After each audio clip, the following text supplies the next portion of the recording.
আজকে খুবই সহজ ও মজার একটি রেসিপি নিয়ে হাজির হয়েছি। রান্না করে দেখাচ্ছি এক বসাতে কিভাবে পুঁইশাক দিয়ে চিংড়ি আলু রান্না করা যায়। সবাই কম বেশি এই রান্নাটা পারেন, তারপরও এক একজন এক এক রকম রান্না করে থাকেন। রান্নার ডিফারেন্ট হওয়ার কারণেও স্বাদটাও ডিফারেন্ট হয়ে যায়। এখানে আমি শাক আর আলু ভালো মতন পরিষ্কার করে ধুয়ে নিয়েছি এবং একসাথেই বসিয়ে দিয়েছি। আলাদাভাবে কিছুই করার দরকার নেই।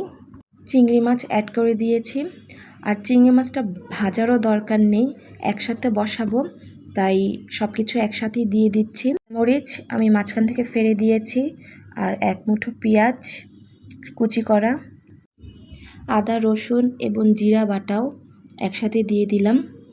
তার সাথে পরিমাণ মতন লবণ এবং 1 চা চামচের মতন হলুদের গুঁড়া এবং মরিচের গুঁড়াও সেটাও অ্যাড করে দিলাম।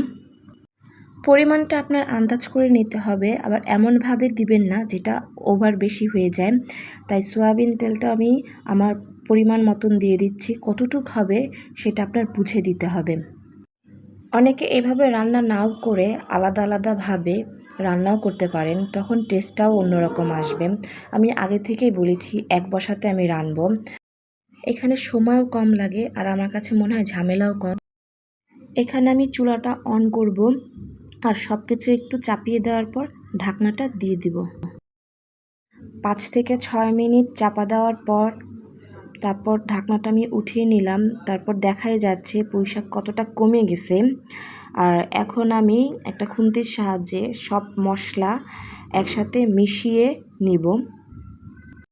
এভাবে রান্না করলে যে মনে হবে যে কোনো কিছু সেদ্ধ হবে না বা মজা লাগবে না, আলুটাও সুন্দর সেদ্ধ হবে এবং পুঁইশাকের ডাঁটাটাও সুন্দর সেদ্ধ হবে, আর খেতেও অনেক ভালো লাগে। আমি এখানে কিছুক্ষণ কষাবো, কিছুক্ষণ কষানোর পর আমার পরিমাণ মতন আমি পানি দিয়ে দিব।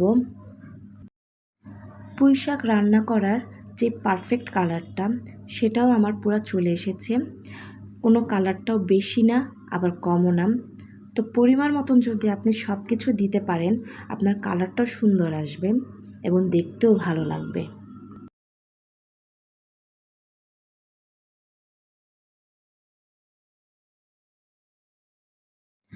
আমার পুঁইশাক রান্নাটা হয়ে গিয়েছে। এটা গরম ভাতের সাথে খেতে অসম্ভব মজা, আর কোনো কিছুর প্রয়োজন নেই, খেতেও অনেক ডিফারেন্ট লাগে। যারা পুঁইশাক খেতে পছন্দ করে না তাদের এইভাবে রান্না করে দেওয়া হলে দেখবেন তারাও মজা করে খাবে। আশা করছি আজকের রেসিপিটি ভালো লেগেছে, আর ভিডিওটি ভালো লাগলে অবশ্যই লাইক কমেন্টস করবেন। আল্লাহ হাফেজ।